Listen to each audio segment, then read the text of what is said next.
ఓం సమర్థ సద్గురు శ్రీ సాయినాథాయ నమః. 14వ అధ్యాయం జన్మాంతర జ్ఞానము. శ్రీ సాయి వంటి సద్గురువు లభించినా ఆయన కృపతో 1-2 జన్మలలో తరించగల ధీరులెంతో అరుదు. కారణం భగవద్గీతలో శ్రీకృష్ణుడు చెప్పినట్లు నిజంగా ఆత్మజ్ఞానం కోసం యత్నించేవారు కొన్ని వేల మందికి ఏ ఒక్కరో ఉంటారు. రాగద్వేషాలలో చిక్కి మనం అడుగడుగుకు పరమపద సోపాన పటంలోని పావులలాగా సద్గురువును కూడా తగు రీతిని సేవించలేము. మామిడి పూత పిందెలులాగా రాలిపోతూ ఉంటాము. ఒకసారి ఆయన, ఎవరు నా శిష్యులనేది అలాంటివాడు నాకొక్కడూ కనిపించలేదు అన్నారు. కారణం భగవద్గీతలో చెప్పినట్లు నిజంగా ఆత్మజ్ఞానం కోసం యత్నించేవారు కొన్ని వేల మందిలో ఏ ఒక్కరో ఉంటారు. మిగిలిన అందరము బాబా అంతటి సద్గురువు దొరికినా అనేక జన్మలు ఎత్తేవాళ్లమే కనుక ఆయన రక్షణ మనకు ప్రతి జన్మలోనూ అవసరమే. అది అందించగలగడమే ఆయన విశిష్టత. శ్రీమతి తార్కాడ్తో ఒకరోజు బాబా, ఎన్ని జన్మలలో మీతో ఉన్నానో ముందు జన్మలన్నింటిలోనూ మీతో ఉంటాను. మనం మళ్ళీ మళ్ళీ కలుసుకుంటాం. నాకిచ్చిన ప్రతి పైసాకు నేను భగవంతునికి లెక్క చెప్పుకోవాలి అన్నారు. పైసా అంటే జీవి. భగవద్ అనుగ్రహం లేక సాయిని ఆశ్రయించలేము. ఇలా భగవంతుడు తమకప్పగించిన ప్రతి జీవిని తిరిగి ఆ పరమాత్మకు అప్పగించడానికే బాబా అవతరించినది.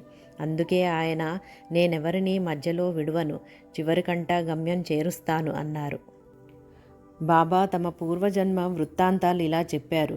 నేనొకప్పుడు గుడ్డలు, తలపాగా, పట్టు వస్త్రాలు, తివాచీలు నేసేవాడిని. ఇన్ని పనులు చేసినా తిండి కూడా గడిచేది కాదు. బాల్యంలో నేను శాలువలు నేసేవాడిని. నా నేర్పరితనానికి మెచ్చి నా తండ్రి 5 రూపాయలు బహూకరించారు. నేనొకసారి బాల్యంలో వృత్తికై అన్వేషించి భీడ్ అనే ఊరిలో జరీ అంచు వస్త్రాలు నేసే పని సంపాదించాను. నా ఫకీరు యజమాని మంచితనం వల్ల నేనెప్పుడూ నా పనిలో విసుగొందలేదు. నలుగురి పని ఒక్కడినే చేసేవాడిని. ఒకడు రోజుకు 50 రూపాయలు, మరొకడు 100 రూపాయలు, ఇంకొకరు 150 రూపాయలు విలువ చేసేవి నేస్తే నేను 600 రూపాయలు విలువ చేసే వస్త్రాలు నేశాను. యజమాని సంతోషించి ప్రేమతో ఇతరుల ఎదుట నన్ను ప్రశంసించి నాకు చక్కటి దుస్తులు, తలపాగా, శాలువా బహూకరించారు. నేను వాటిని వాడుకోక ఇతరులకిచ్చాను. భగవంతుడిచ్చేది నశించదు, మానవులిచ్చేది నిలవదు. ఆయనే ఒకసారి, నేను ముందు జన్మలో కబీరును, నూలు వడికేవాడిని అన్నారు. కబీరు సద్గురువుగా అవతరించి యోగ సాధనకు సంకేతంగానే ఆ వృత్తి చేశారు. గురుసేవను, ఆ వృత్తిని కూడా త్రికరణ శుద్ధిగా మరెవరూ చేయలేనంతగా చేసి గురువు అనుగ్రహంతో సాటిలేని పూర్ణత్వాన్ని సాధించామని సాయి భావమేమో. ఒకటి మాత్రం నిశ్చయం, ఆయన ఎన్నో జన్మల క్రిందటనే మహనీయుడుగా ఉన్నారు. నేనొకప్పుడు 4000 మందిలో ఉండగా ఆ ప్రాంతంలో అంటువ్యాధి చెలరేగింది. భయపడిపోతున్న ఆ జనంతో, నేను బ్రతికుండగా మీలో ఎవరిని మరణించనివ్వను అని అభయమిచ్చి రక్షించాను అని ఆయనే చెప్పారు. కొన్ని జన్మలలో వారు కూడా మహనీయులను సేవించారు. షిరిడీలో ఇప్పుడు ఈ మసీదున్న చోట ఒకానొకప్పుడు ముజాఫర్ షా అనేవారు ఉండేవారు. వారి అబ్బాయికి మైళ్ళ కొద్దీ భూసంపద ఉండేది. నేను ఆయనకు వంట చేసి పెట్టేవాణ్ణి. ఇప్పుడు ధుని ఉన్న చోటే వారు మరణించారు అని ఆయనే చెప్పారు. పూర్వజన్మల్లో కూడా సాయి విస్తారంగా పర్యటించేవారని, ఆయనకు వృక్ష వైద్యం వంటి విద్యలెన్నో తెలిసినట్లు అర్థమవుతుంది. ఒకప్పుడు ఆయన చిన్నతనంలో నేను జాల్నా నుండి చాలా దూరం నడిచాక దారిలో ఒక మామిడి చెట్టు కనిపించింది. దాని పిందెలన్నింటికీ పురుగులు పట్టి ఉన్నాయి. నేను దాని బోదెకు ఇనుప మేకు కొట్టాను. దానితో ఆ దోషం పోయింది అన్నారు. ఈ జన్మలో కూడా లిండీలో ఆయన ఒక రావి మొక్క, 2 వేప మొక్కలు నాటారు. రావి మొక్క ఎంతకు ఎదగలేదు. ఆయన నిత్యము దానిని స్వహస్తాలతో అటు ఇటు వంచేవారు. తర్వాత అదెంతో ఏపుగా పెరిగింది. ప్రతి జన్మలోనూ సాయి మాత్రం ధర్మం ఎప్పుడూ తప్పలేదు. అది లోకానికి విరుద్ధంగా తోచినా లెక్క చేయనూ లేదు. ఒకప్పుడు ఒక తోటలో రోహిల్లా ఈతకల్లు అమ్మే ఆమెను మోహించి వివాహమాడాడు. ఆమె నీతి తప్పి నడుచుకున్నది. చివరకు ఆమె పాదాలు పుండ్లు పడి పురుగులు పట్టాయి. ఆమె ఎలాంటిదైనా నాకు తల్లి గనుక ఆమెకు చికిత్స చేశాను అన్నారు బాబా. ఆమె తన పాపాల వలన రోగంతో మరణించింది. సాయి లోకానికి వెరవకుండా తమ ధర్మం తాము నిర్వర్తించి మాతృసేవ వలన పరిశుద్ధులయ్యారు. ఆయన అందరి పట్ల ఇలాంటి ధర్మనిరతి కలిగి ఉండేవారు. ఒకసారి ఆయన ఇలా చెప్పారు, ఈ ప్రాంతంలోని పాటిల్ తరచూ నా వద్దకొచ్చేవాడు. అతనికి 12 మంది భటులుండేవారు. మరొకసారి అతనితో భేదాభిప్రాయం కలిగి అతనిపై పడ్డప్పుడు నేను అతనికి తోడ్పడ్డాను. ఒకసారి వాళ్ళు అతనిని బలవంతంగా ఒక నగరానికి తీసుకుపోతే నేను జోక్యం చేసుకొని అతనిని విడిపించాను. మరొకప్పుడు ఆయన ఇలా అన్నారు, సోదరులిద్దరం ఒక మార్గాన పోతున్నాము. నా సోదరుడు ముందుకు పోయి క్రూర జంతువుల పాలైనాడు. 5-6 వచ్చి నీ సోదరుడేడి అన్నారు.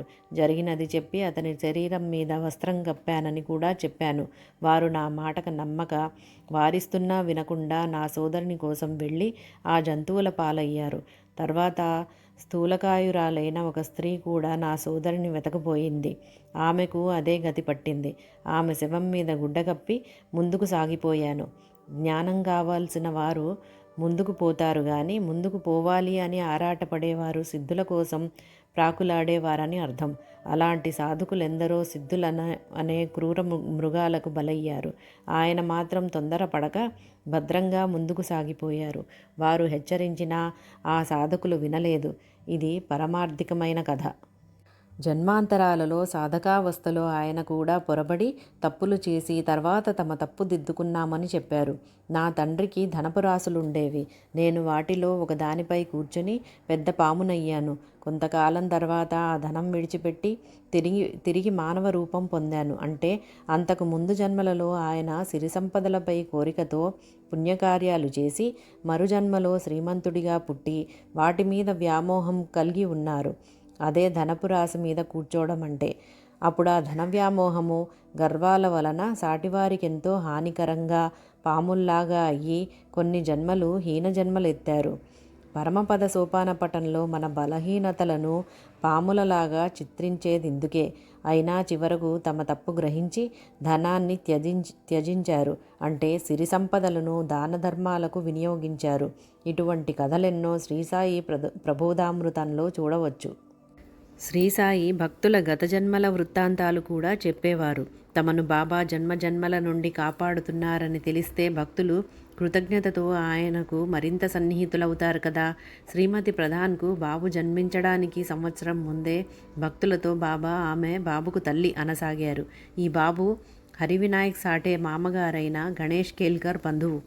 ఒకసారి అతనికి బాబా స్వప్న దర్శనం ఇచ్చి పిలవడం వలన అతడిల్లు విడిచి కాలినడకన షిరిడీ చేరి బాబాను దర్శించాడు. తర్వాత ఇతడు కోపర్గాం మరియు యవలా గ్రామాలకు సర్వేయర్ అయ్యాడు. ఇతని పై అధికారి లిమయే సాఠేకు క్రింది ఉద్యోగి. బాబు పూర్తిగా బాబా సేవలో ఉండి తమ ఉద్యోగ ధర్మాన్ని అశ్రద్ధ చేస్తుంటే సాఠే, కేల్కర్లు బాబాకు ఫిర్యాదు చేశారు. బాబా ఆ పనులన్నీ అలా ఉంచి నా సేవ చేసుకోనివ్వండి అని అన్నారు. అప్పటి నుండి వారు బాబుకు ఎక్కువ పనులు చెప్పేవారు కాదు. సాయి ఒక్కొక్కప్పుడు మంచి మంచి ప్రసాదాలన్నీ అతనికి పెట్టేవారు. 1910 సంవత్సరంలో ఒకసారి ఆయన బాబు విషయంలో జాగ్రత్త తీసుకో అని కేల్కర్ను హెచ్చరించారు. అతనికి ఏమీ అర్థం కాలేదు. కొద్ది రోజులలో బాబుకు తీవ్రమైన జ్వరం వచ్చింది. ఒకరోజు కేల్కర్తో బాబు ఇంకా జీవించే ఉన్నాడా అన్నారు బాబా. కొద్ది రోజులలో బాబు షిరిడీలోనే తమ 22వ ఏట చనిపోయాడు. అటు తర్వాత కూడా ఆయన తరచుగా అతనిని తలుచుకుంటూ ఉండేవారు. పై కథలో బాబా చెప్పిన బాబే కేల్కర్ బంధువైన ఈ బాబు. ఇతడు మరణించిన కొద్ది కాలానికి శ్రీమతి ప్రధాన్ కడుపున మరలా జన్మించాడు. 4 మాసాల ఆ బిడ్డనెత్తుకుని సాయి ఎంతో ప్రేమగా, బాబు ఎక్కడికెళ్ళావు, నేనంటే విసుగు పుట్టి వెళ్ళిపోయావా అన్నారు. ఆయనను చూస్తూనే ఆ బిడ్డ కిలకిలా నవ్వాడు. మొదటిసారి షిరిడీ దర్శించిన నార్కేను శ్యామ పరిచయం చేయబోతే సాయి, వీడిని నాకు పరిచయం చేయడమా, 30 జన్మల నుండి వీడు నాకు తెలుసు అన్నారు. అలాగే తమకు రఘువీర్ పురందరేతో 7 శతాబ్దాల నుండి సంబంధం ఉన్నదని చెప్పి, నేనితనెప్పుడూ మర్చిపోను. ఇతడు 2000 మైళ్ళ దూరాన ఉన్నా సరే ఇతడు లేకుండా నేనొక్క మెతుకైనా తినను అన్నారు. బాబాను మనమంతగా గుర్తుంచుకోగలమా? ఒకప్పుడు లెండి ప్రక్కగా పోతున్న మంద నుండి బాబా 32 రూపాయలకు 2 మేకలు కొని తెచ్చారు. వాటి అసలు విలువ 8 రూపాయలు. సాయి మోసపోయారని శ్యామ తాత్యాలు గోల చేశారు. సాయి 4 సేర్లు పప్పులు కొని ఆ మేకలకు పెట్టి వాటిని తిరిగి ఆ మందల కాపరికిచ్చేశారు. తర్వాత భక్తులతో ఆయన, ఈ మేకలు పూర్వజన్మలో నా పొరుగింటి మానవులు. మొదట వారిద్దరూ ఎంతో ప్రేమగా ఉండేవారు. నన్ను కూడా ఎంతగానో ప్రేమించేవారు. తర్వాత ద్వేషాలు పెంచుకొని ఒకరినొకరు చంపుకొని ఇప్పుడు అలా పుట్టారు. నా ప్రక్కగా వెళ్తూ అవి నా వంక చూచినప్పుడు వాటిపై ప్రేమ వల్ల కొంతసేపు నా వద్ద ఉంచుకొని తృప్తి గావించాను. నా బేరం మీకు నచ్చకపోవడం వలన వాటిని త్రిప్పి పంపేశాను అన్నారు.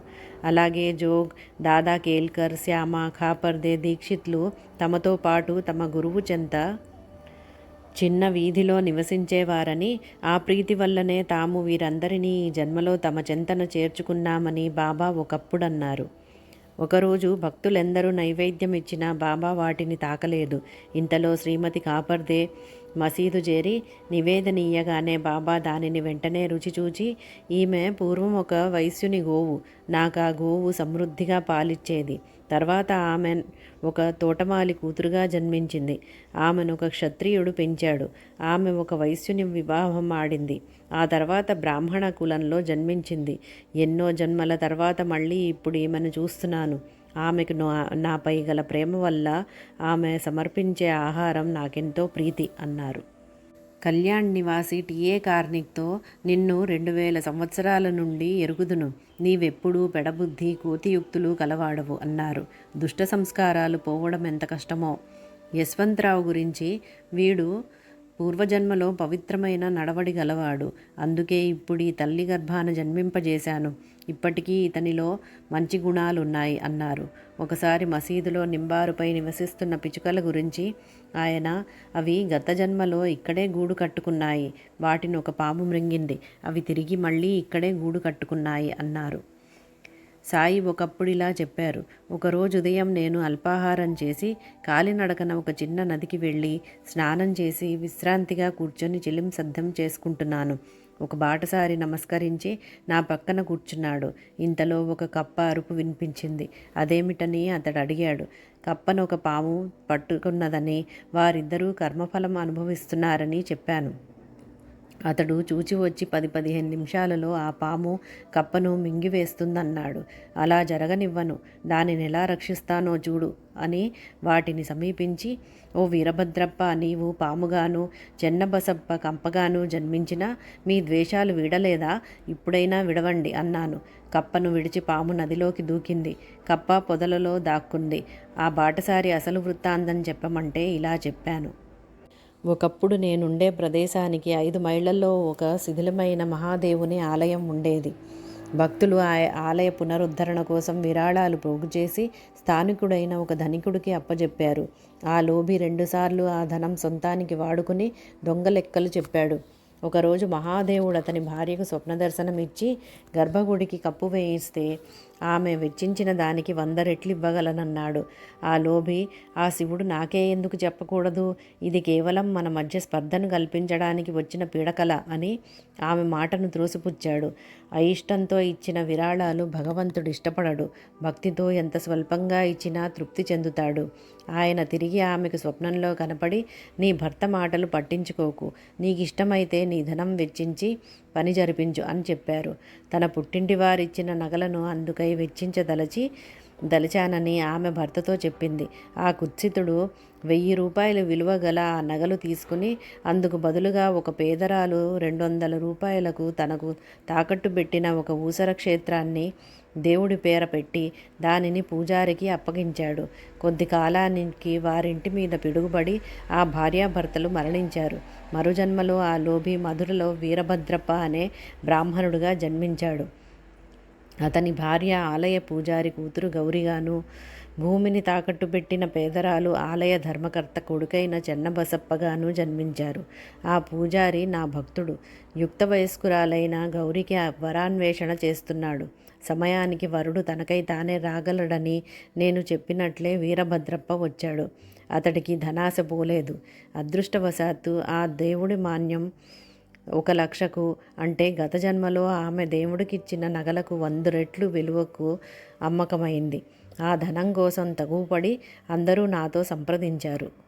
నేను ఆ ఆస్తి దేవుడిదని, వారసురాలైన గౌరీ అనుమతి లేకుండా దానినేమి చెయ్యరాదని, ఆమె భర్తకి ఎట్టి హక్కు లేదని చెప్పాను. నేను గౌరిని మంచి చేసుకుని ఆస్తిని చేజిక్కించుకో చూస్తున్నానని వీరభద్రప్ప నన్ను నిందించాడు. నేను భగవంతుని స్మరించి ఊరుకున్నాను. గౌరీ నన్ను శరణు వేడితే అభయమిచ్చాను. నాటి రాత్రి మహాదేవుడు ఆమెకు స్వప్నంలో కనిపించి, ఆ ధనమంతా నీది, ఎవరికీ ఇవ్వవద్దు. అందులో కొంత చెన్నబసప్ప చెప్పినట్లు ఆలయానికి వెచ్చించు. మిగిలింది వెచ్చించాలనుకుంటే మసీదులోని బాబాతో సంప్రదించు అని చెప్పాడు. ఆమె నన్ను అడిగినప్పుడు అసలు మొత్తాన్ని ఆమెనుంచుకోమని, వడ్డీలో సగం చెన్నబసప్పకిమ్మని, అందులో వీరభద్రప్పకి ఎట్టి ప్రసక్తి లేదని చెప్పాను. ఇంతలో వీరభద్రప్ప చెన్నబసప్పను చంపుతానని బెదిరించాడు. అతడు భయపడి నన్ను శరణు వేడాడు. కొంతకాలానికి వారిద్దరూ మరణించి వీరభద్రప్ప పాముగాను, చెన్నబసప్ప కప్పగాను జన్మించారు. అప్పుడు చెన్నబసప్పకిచ్చిన వాగ్దానమే నేనిప్పుడు పాలించాను. భగవంతుడు తన భక్తుడైన ఇతనిని కాపాడటానికే నన్నిక్కడకు పంపాడు. ఈ వృత్తాంతం ఒక గొప్ప సూక్ష్మాన్ని తెలుపుతుంది. మానవులు చేసిన కర్మలే కాదు, భావాలు కూడా మరుజన్మలకు కారణమవుతాయి. అందుకే సాటి మనిషిని పనికి మాలినవాడా అని తిట్టినా కూడా నరకం వస్తుందని క్రీస్తు చెప్పాడు. సాటివారిని పరోక్షంగా నిందించడం పాపమని సాయి బోధించిన మరొక సంఘటన ఇంతకు ముందు గమనించాము. అందుకే మానవుడు సాత్విక భావాలను అలవరుచుకుని అసుర భావాలను తొలగించుకోవడం ఆధ్యాత్మిక జీవితానికంతటికీ పునాదిగా చెప్పింది భగవద్గీత. ఓం సమర్థ సద్గురు శ్రీ సాయినాథాయ నమః. 14వ అధ్యాయం సంపూర్ణం.